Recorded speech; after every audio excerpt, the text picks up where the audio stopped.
Cleveland. I'm going to have a ton of delegates. Donald Trump is going to have a ton of delegates. And it's going to be a battle to see who can earn the support of the majority of the delegates elected by the people. That's the standard. And I believe in Cleveland we are going to earn the support of the majority. The reason why Donald Trump is so desperately trying to convince everybody and why his media acolytes are so desperately echoing the message that the race is over is because Donald knows in Cleveland he will not be able to earn the support of the majority of the delegates. And the standard has always been that to be the Republican nominee, you have to earn the support of the majority. That was true back in 1860, the first Republican convention, when Abraham Lincoln, who went through a contested convention, he was second on the first ballot, and Abraham Lincoln was nominated on the third ballot when he earned the support of the majority of the delegates. The reason for that requirement is if you can't bring together a majority, if you can't garner that support, it means you can't unite our party, and that means you're an incredibly weak general election candidate. And I believe it will be California that makes the decisive decision, sending us to a contested convention. And Donald Trump's highest vote total will be on that first ballot.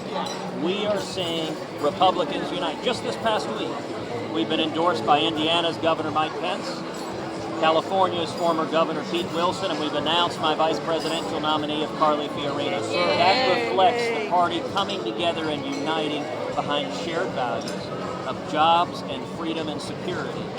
And I would note every one of those values, they are uniting values. None of those are narrow 51% wedge issues. Every one of those are issues that bring us together, that unite 60, 70, 80% of Americans, that bring together not just Republicans, but independents, libertarians, Democrats. The American people are fed up with the disaster that is the Obama-Clinton economy. Are you going to? My number one priority is lifting the burden of Washington on small businesses to bring jobs back to America, to raise wages. I think the people of California, they've suffered under misguided liberal economic policies for so long that Californians are eager to get the burden of the federal government off their back, to see their taxes reduced, their regulations reduced, and jobs and economic growth coming back to this state. Are you going to be dividing up congressional districts? For Republicans, how are you going to make an impression here? Well, California, for the first time in decades, is hosting the decisive primary that will decide who the Republican nominee will be. And we are competing hard in each of the 53 districts across the state. And I'll tell you, the energy and support we have from the ground, nationwide, we've got over 260,000 volunteers. This is a grassroots campaign. We've received over 1.3 million contributions. And by the way, at our new website, it's cruzcarly.com, cruzcarly.com. Say it one more time. CruzCarly.com. You're right. Actually, when you say it 3 times, we've actually measured this. We're a very data-driven campaign. When you say it 3 times, CruzCarly.com, people watching your broadcast go online and contribute.